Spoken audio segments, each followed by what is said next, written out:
Welcome back to the Home of Horror podcast.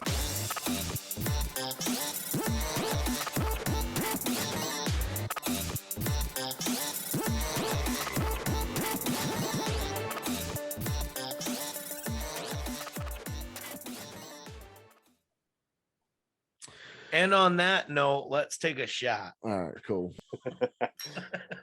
Cheers, buddy. Cheers. A little shot of the Fudgy Kruger. This is probably the episode we've taken the least amount of shots. Agreed. That's only what, 3? We should probably catch up, huh? Do another one. Let's rack them up. So I was talking about your movie you made there. Was it Fear Leaders? Is that what it was? The Fear Leaders. Yeah, that was. So you said that was in 99? Yeah. Did you put that on VHS in 99? Yeah, we did all this ourselves after it was all done. And then you put it on VHS. Like, the whole thing, like, fucking crazy. We designed this cover, and then you send it away to this company. They gave me a bunch of sleeves. I had a bunch of sleeves printed up, and then like got these awesome red videotapes with our Cheaty Films logo on them. Oh man! You know what we're gonna do? You know what we're gonna do, bro? Is we're gonna get an episode. You know, we're gonna do our Christmas episodes, our holiday episodes, because I fucking love Christmas, man. I do love Christmas, man. I do. What did you think of Krampus? Did you watch Krampus? Yeah, I did. I like Krampus. Yeah, it's cool, man. I thought Krampus was okay. My Christmas episode, I want to make a Krampus. You know what I mean? That'd be fucking crazy, man. That'd be sick. But what I want to do for an episode would be great after the holidays is to get VHS Mikey and Eric on here at the same time. And when we watch Fear Leaders, because he would freak out. I want to see Fear Leaders. Yeah, now. if you sounds very erotic, dude. If you showed that videotape, to VHS Mikey, he'd fucking flip because he obviously doesn't have it. He'd be pissed. Right. It'd be so funny, dude. I'd gladly send him and you guys a copy, but forewarned, it's not very good. We did not have audio equipment. Well, Worm's not that good either. So no, what Worm sucks ass. You know, honestly, we know that. Like, so we get it. It's fine. Worm is leaps and bounds above the Fear Leaders. I'll just let you know now. Well, dude. hey, 99, 2020, it's 99 quality. Here's 2021. Here's the points that we made with making this movie. So you're making it with your friends, so we already knew that it was going to be pretty fucking cheesy. So we embraced the B movie aspect of it all. You got it. We embrace it, dude. It's going to happen. So, you know, if you don't, you know, if you don't strive to be anything but an entertaining B movie, then you'll succeed. So there's parts of it where it is, you know, but then I also like because you have to, you know, back then we shot on fucking video, the big ass cameras, you know what I'm talking about. Yeah. You got the little tapes and then you put them in the big tapes and we had that, and then we even had we had the big cameras too, because like I was friends with this guy. I rented equipment from him. He was a videographer that would shoot weddings and stuff, so he had like the full size cameras and stuff. So I rented them from him, and then I went and edited at his video suite, editing suite and stuff or whatever. But it makes me so happy. I put the shit in black and white, dude. Yeah. Oh, it's all black and white. Yeah, it's black and white. So black and white titties all throughout this movie. Dude, we actually have a version of Worm that's all black and white. Yeah, dude, it just makes it look. I was just like, man, fuck this color on video. It looks like crap, dude. I'm like, strip it all out, dude. We'll go black and white, and then we embrace the more Ed Wood side of it. It was more like Ed Wood. In fact, we even have like an Ed Wood intro to it, you know. But that's so I would killer, totally love. I mean, one of my awesome dreams that I wish could possibly happen is I was able to remake this movie, The Fear of the Years, because like what I really wanted to do with it was I wanted to take like. So it's a horror movie, but then like, you know, in horrors, you have the sub-genres of horror. So it's like, it's a zombie flick. I have some slasher elements in it. So that's what I wanted to do. I want to just mix these together, like take a zombie flick, a slasher flick, and then like, you know, it was in the 90s. I would love to remake it and do like a 90s horror shout out and like, that'd be killer, man. Some found footage shit there too. Yeah, absolutely. What did you think of Blair Witch? Are you a Blair Witch fan? I am, dude. Like, me too, dude. I love it. Was like, we were like, damn, dude, this shit. We were so hyped up when Blair Witch came out, dude. And was just that like 99 too? Yeah. Was that 99? Same year. I think it was. It was because like, dude, if you guys would have done found footage first. So you guys were going up against the Blair Witch. You had no chance. No, we had no chance. We were done. We were cooked. It was Blair Witch. It was Blair Witch, and then Lake Placid. I think you were going up against, which was Maine as well. Maine as well. We would have got toasted, dude. That's for sure. But like, that's what it's about, though. Funny about this, like my one friend that's in it, Song, he's the lead, right? So like we did this movie before called Tennis Ball Killings, where he was the hero, and that was where Killer Cam and all this other shit came, like total John Carpenter movie. It was a slasher flick. I'm trying to see all these movies, bro. We want to see these are my movies. We want to see that's my bro, like The Stuff, fucking Hatchet, fucking Blair Witch. Those are my movies, bro. Like, dude, that's what I'm trying to see.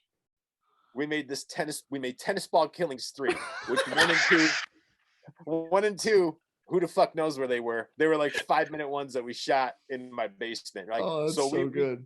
We stepped it up, Tennis Ball Killings 3, and then the money shot in Tennis Ball Killings 3.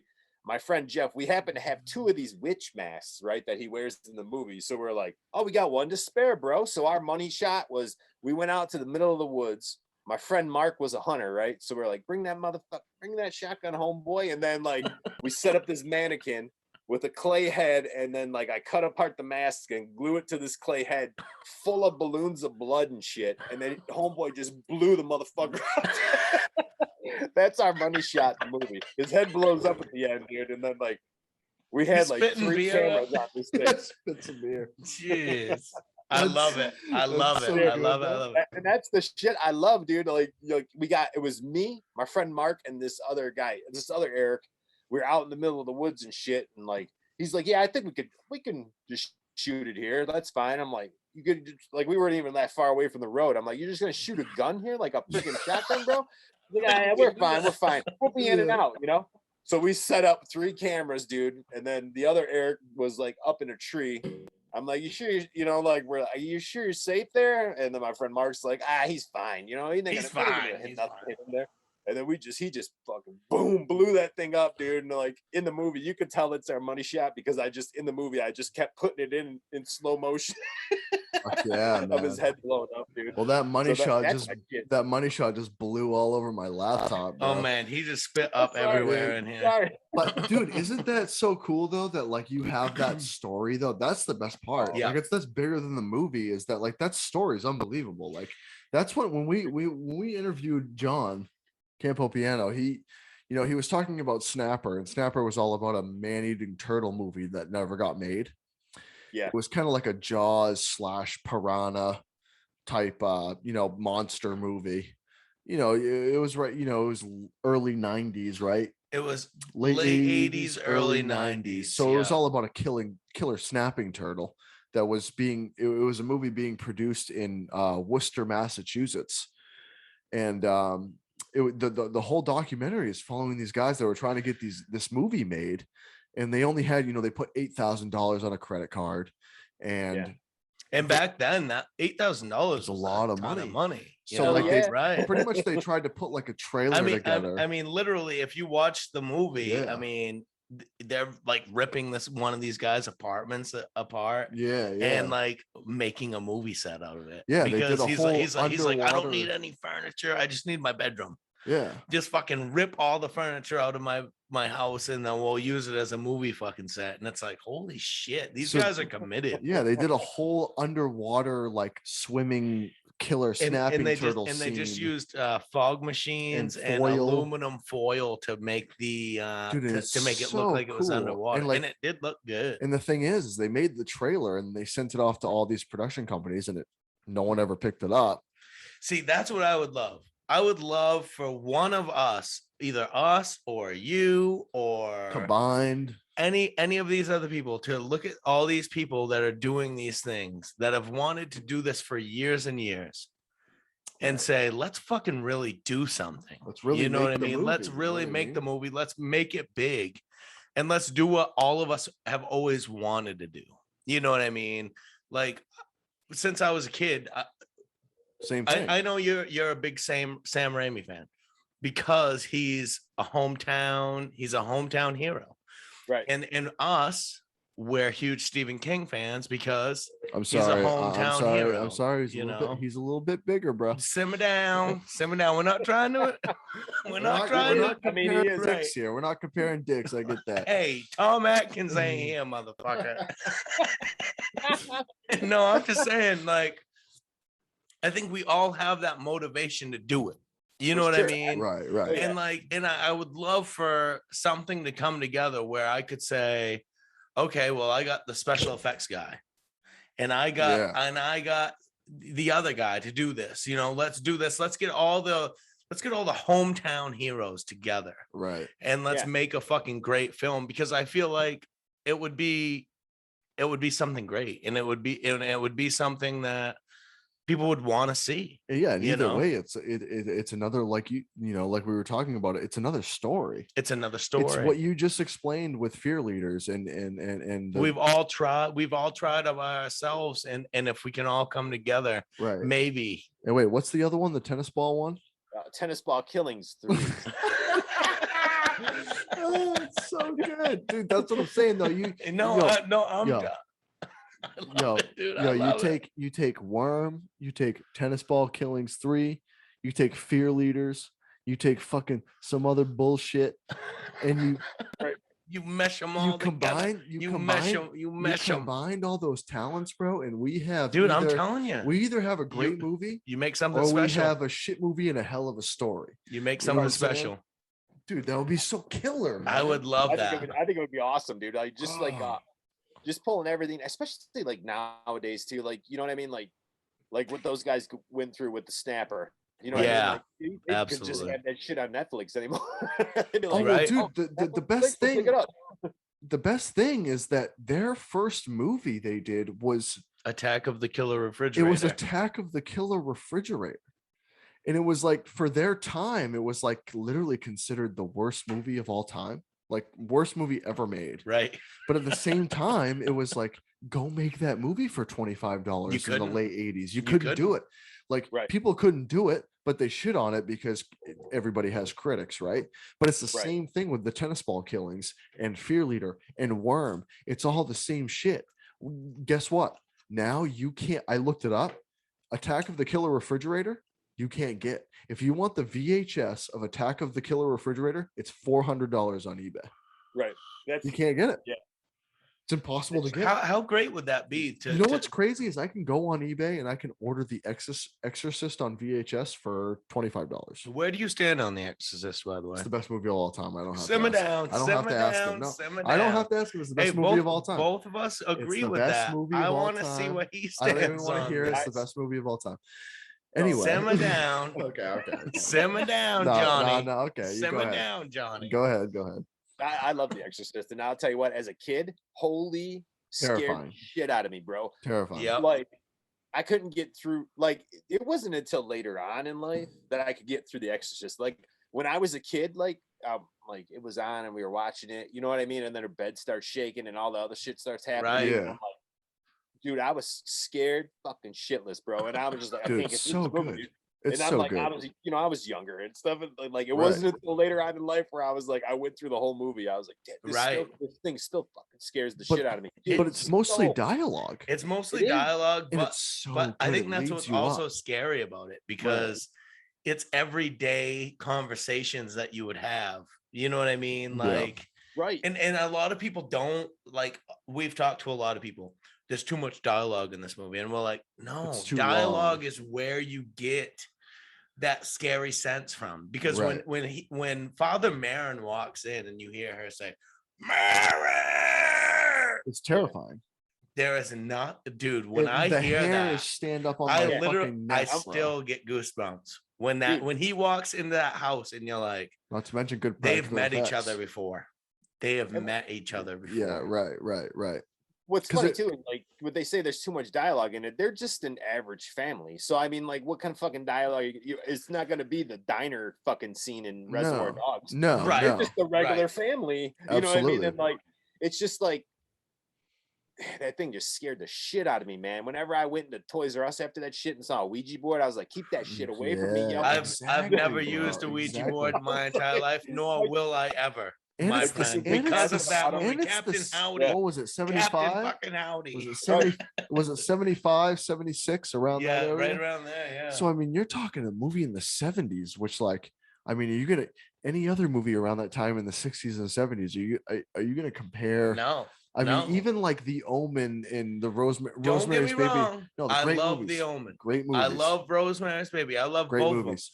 Of them. And still along the same lines, though. And I'll actually ask you, Rosemary's Baby, at the end of it, I've long said that they did a great thing by not showing the baby at the end. Right. Oh. Because at the time, I don't feel like they could have done it justice. Right. Do you agree with that? I agree 100% with you. And it's the same thing with Jaws. Yeah. I think with Jaws, it benefited from the shark sucking ass and they couldn't get it working. Yeah. Right. Because the less you see of it, the more you just make it up in your mind. Right. The more in your mind can do more than anything can do on the screen. Well, and it makes like what you're saying is like, what are they going? They're going to show a baby, dude. You're going to be like, right, with a baby with words. It was really scary up until the point where I saw it going. right, and you're like, oh, that's a fucking baby. I'd smash that baby in the face. And in Jaws, like, back to your point, I mean, when you actually do see Bruce the shark, it's like, it is like, oh my, it comes out of the water and you're like, oh shit.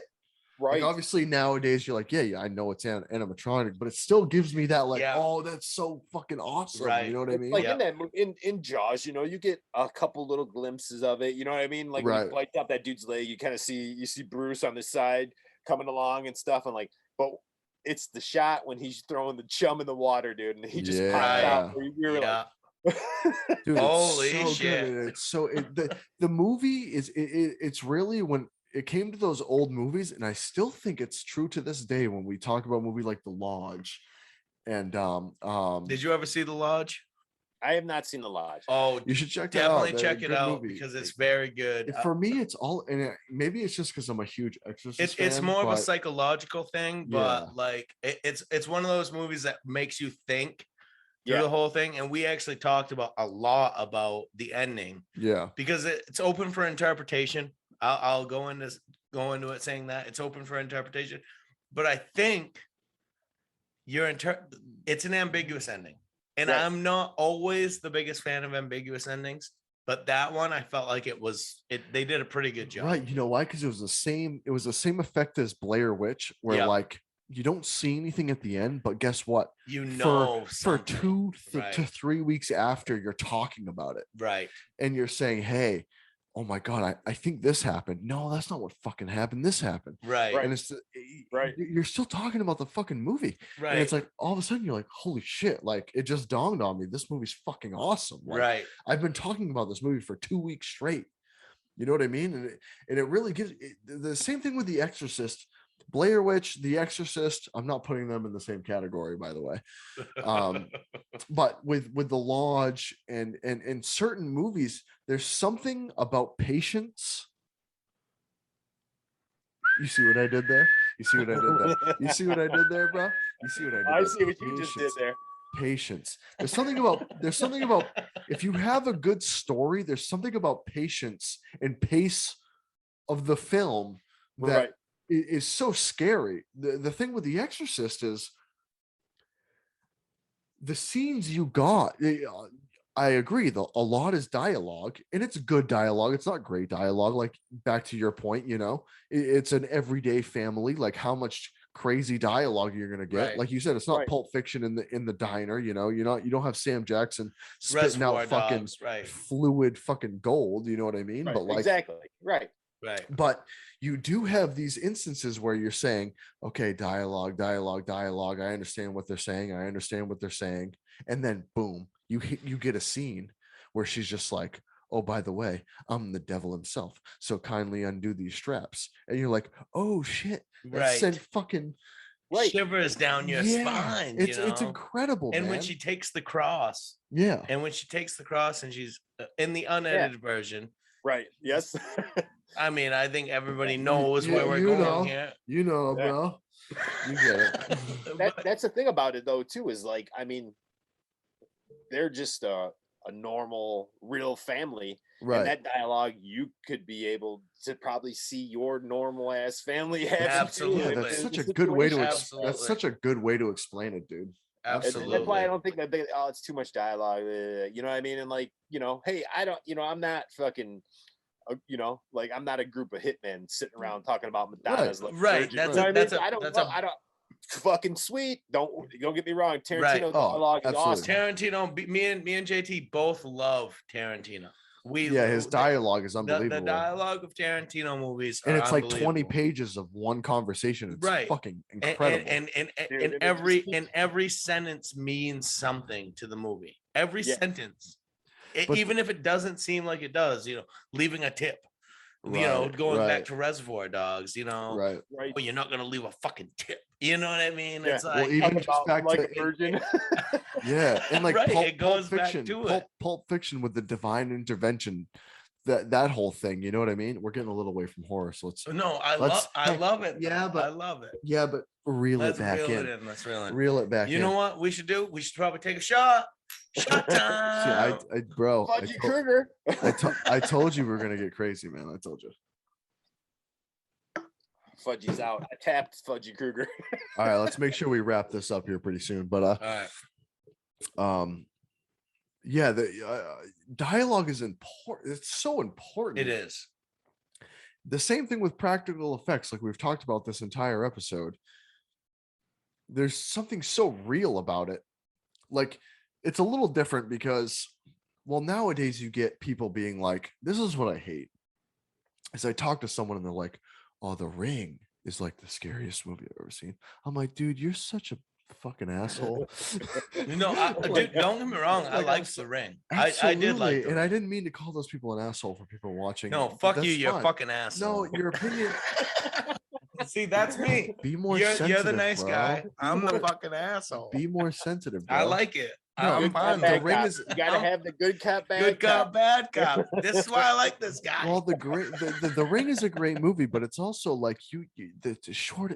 That's when the short attention span started, right? Absolutely. Like the jump scares and the PG-13 horror. The got Garage. Good. You got all that type of shit. Yeah. Have you listened to the dialogue of Scream? I mean, it's unbelievable. It's irony. It's being like, you know what? I take Scream. There's no CGI in Scream. No. But here's the thing: Scream. If you're putting it as practical effects and CGI, both of them are actually terrible.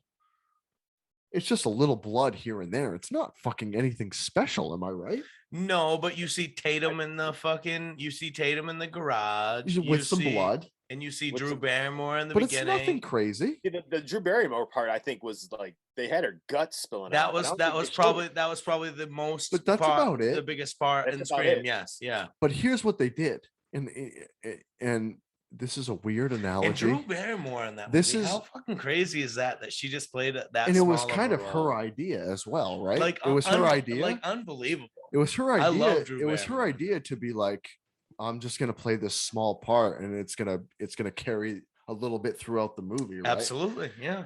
But here's my analogy, and this goes. Hopefully, it's not going to be as big as your Two Towers analogy, but I'm going to put it on the same level because I'm a little fucked up. But no, like I Scream. I'll pour a shot then. Hold on. Scream for me is like a lot of irony and things like that, and it kind of reminds me of like, like I said, the practical effects. There's no CGI at all. Practical effects and what they show you and all that stuff isn't great. A little here and there, a little blood, nothing crazy, but the dialogue and the patience of the movie, the pace of the movie. It reminds me of like 8 Mile. Okay, so just listen to me. I hear you. I'm feeling listen you. So 8 Mile is a great movie, but what I'm saying is at the very end. No, listen to me. This is why the Scream dialogue was so good and what carried through the movie. At the end of 8 Mile, Eminem says, hey, fuck it. What I'm gonna do is take everybody else's verses. I'm gonna say everything fucked up about I've my never life. seen 8 Mile. Oh my fucking. Okay. I can't listen to this guy. You haven't seen 8 Mile, dude. Holy shit. It was a joke, dude. Yeah. Okay. It's just me and Eric. No, all right. No, for real. So, but at the end of 8 Mile, Eminem is like, yo, what I'm gonna do is I'm gonna say, fuck it. I'm gonna make fun of myself. I'm gonna take everybody else's verses from them. I'm gonna say, hey, I'm gonna make fun of myself. I'm gonna bash myself, and then no one else has any ammo against me. Yeah. And it leaves me, and then it's just put up against skill. Right. So what Williamson and Craven did was, hey, we're gonna make fun of ourselves. We're gonna take every ironic piece of horror and we're gonna exploit it throughout this entire movie. And then there's nothing any critic or fan can make fun of because we've already made fun of ourselves. Favorite line out of Scream? I'll be right back. I love that one too. And it's a perfect example, right? Am I right, Eric? It's a perfect example. But I like Live Her Alone. I mean, which is great. Live Her Alone. Oh, it's great. It's great. All also my second favorite. You got me too deep, man. You cut me too deep. Yeah. You cut me too deep. You cut me too deep.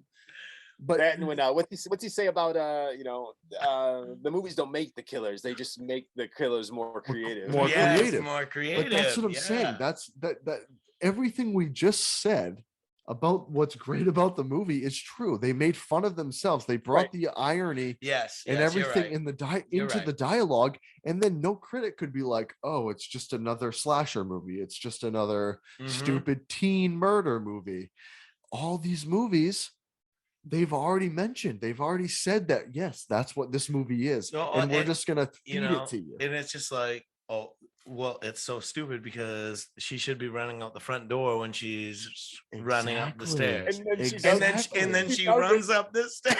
Yeah, but that's what's awesome about the movie. That is what's awesome. Like what you're saying about it is like it's the irony of the movie. They break down all those horror tropes in the movie. Right. You disarm people from like tearing you apart about it. Exactly. Right. They've already given it to you. Goes in a horror movie. It's so brilliant. It is brilliant. It's such a brilliant thing. Part you're talking about, they just say it and then she does it. And then she does it. Running out the front door. Some big tittied girl running up the stairs when she should be running out the front door. Well, guess what, bitch? Run up them stairs. Please, Ghostface, I want to be in the sequel. Right. Right. Perfect. I mean, okay, so my analogy is fucking great, by the way. Thank you. Jeez, this guy, don't let this kid's head get too big. I mean, no, I'm just saying, I feel like that's a legit analogy because it is. No, it is. Wes Craven and Williamson both took his writing and his in Craven's directing. They said, hey, we're just gonna fucking put every single trope and every ironic scene of any movie, put it in, and we're just gonna throw it in your face, and then you can't talk about it later because we already told you that it's there. That is the trope, right? And that's what's beautiful is like Craven was one of the, he's the reason for a lot of that genre, dude. I mean, he's the architect for these horror movies that he just goes in, and they're just like, okay, at this point, we might have started them, but at this point, they're pretty paint by numbers horror movies. So everybody knew what they were expecting. Right. And the thing about Scream is like I think Scream really benefited for coming out at the time that it did. Because there was no spoiler alert. There's not a lot of stuff going on. True, man. So I remember going to see it opening night, dude. I saw Scream opening night and I'm like, was that 99 as well? Was that like 97? I want to say it was 99 or 2000. Yeah. I think it was 96. Yeah, I think it was a little earlier. Yeah. Wow. But I remember we went. So pre-Fear Leaders. It was pre-Fear Leaders, but okay, nice, yes. Because if you go up against Fear Leaders, that's tough, bro. Yeah, you don't want to go up against the Tennis Ball Killings 3. Yeah.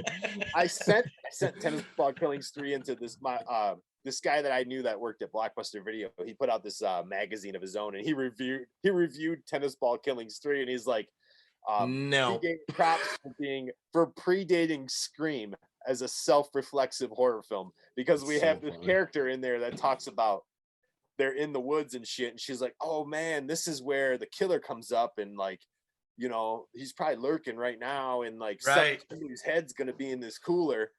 You know what I mean? And she says all this shit, and then there's a scene where she sits down, and then there's like blood on the cooler, and she's like goes to open it. There's nothing in there, and then the killer chucks this dude's head at her. Oh wow!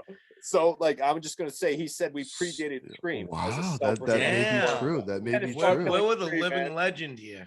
That's it. We're calling it. We're about 2 hours in, probably at least. Yeah, we gotta be really at least 2 hours in. Yeah, we're calling it. We're calling it.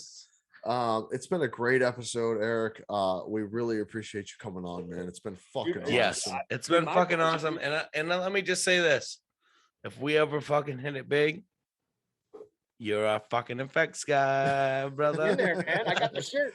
Damn right. No, bro. He knows what he's doing. It's been a great episode, man. Eric, I appreciate you guys having me on, dude. I probably could talk for another 2 more hours with you. Yes, dude, seriously, we could talk. I could talk for more with you. Yeah, absolutely. Like we said with this podcast, the reason we started it is because we just like talking horror. Me and Matt have always just talked shit about horror, and we figured, hey, let's just press play. And that's the reason for this podcast. And it was great. And we often disagree. And we often disagree. I think that's the whole thing. I think we should disagree. I think that we should find reason to disagree and try to bring those ideas to light. And it's been great, man. And I want to give you this opportunity to, if you want to plug anything, if you want to say your YouTube page or anything that you're working on or anything like that, man, go ahead. Yeah, YouTube page, constantly trying to grow it. That's just the hustle. You gotta hustle to get subscribers and everything. But if you want to check out my YouTube page, most of the videos to be honest with you, I post on Instagram most of the videos anyways. And the Instagram cut, well, I got to do an Instagram cut now because they won't give me copyright strikes. Right. Instagram cut is like more of the cut that I like. But if you go on, I got my YouTube channel. It's He's Crafty. You go check it out. I'm just gonna start over. We're gonna have a Christmas episode hopefully here. I'm thinking about making Krampus, and then we're just we're gonna build up till next Halloween. I'm gonna go with a theme. So I think maybe my theme might be Sam and Trick or Treat this year. Oh, I like it. So I like it.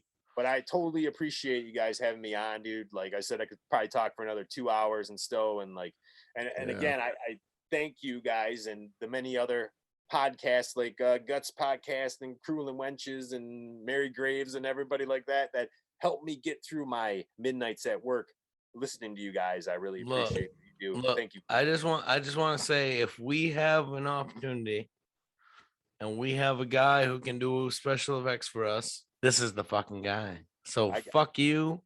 And I like this fucking guy. I got you, Foreman. Let me know. You need a book?